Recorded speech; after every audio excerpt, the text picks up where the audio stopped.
How many of you have ever had to babysit a younger sibling, cousin, or family friend? Is there information you wish you would have known before agreeing to watch someone else's child? Yeah, me too. Today, I am going to inform you of crucial information you must know when babysitting. I'm going to teach you the tips and tricks of the babysitting world. I have created an acronym to help you remember these.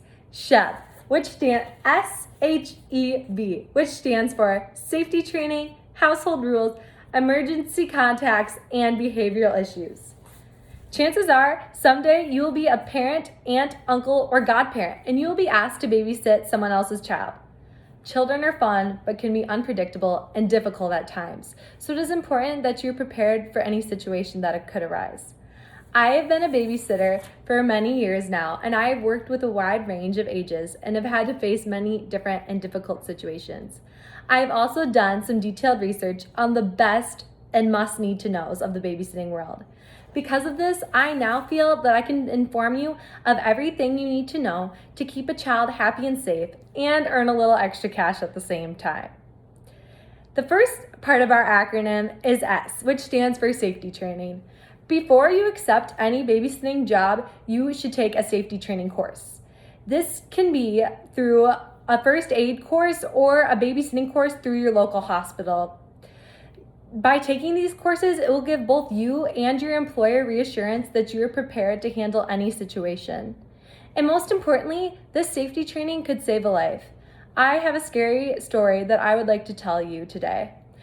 A couple years ago, I was watching my younger cousins, Kinley and Easton. When I wasn't looking, Kinley grabbed a Tootsie Roll from the candy jar and ran into her room and began to bounce on the bed. I heard her cough and I ran into her room and realized she was choking. I gave her the Heimlich maneuver, and who knows, if I hadn't taken the safety training and known how to do the Heimlich maneuver, if she would even be here today. Another important thing to know are household rules, which is the next part of our acronym, H. The first tip I have for household rules are go over the rules with the parents before they leave. This is extremely helpful because you can tell how strict a parent is about a particular rule, and so you can know where everything is located in the house. It is important to know where things are located in the house in case of a medical emergency and just to be prepared for any situation. The next tip I have for you is write the rules down. This way you will not have to call and interrupt an important meeting or a dinner date. Writing the rules down also helps you to enforce the rules if a child is not listening. As a babysitter, and my final tip for you is follow the rules. As a babysitter, you need to make sure that you're following the rules. You do not want to deal with an angry parent, and chances are, if you do not follow the rules, you will not be asked to babysit again. According to care.com, the major rules that you should check with the parents before they leave are foods children are allowed or not allowed to have, bedtime routine, and what activities are forbidden. All this information is incredibly helpful, and parents will be extremely impressed when they come home and the house is immaculate and the children are sound asleep. The next part of our acronym is E, emergency contacts. It is so important to have a way to contact someone in case of emergency. I take this list with me everywhere I go and have one of these for each family I babysit. I got this from SafeSitter.inc and I got it during my babysitting course.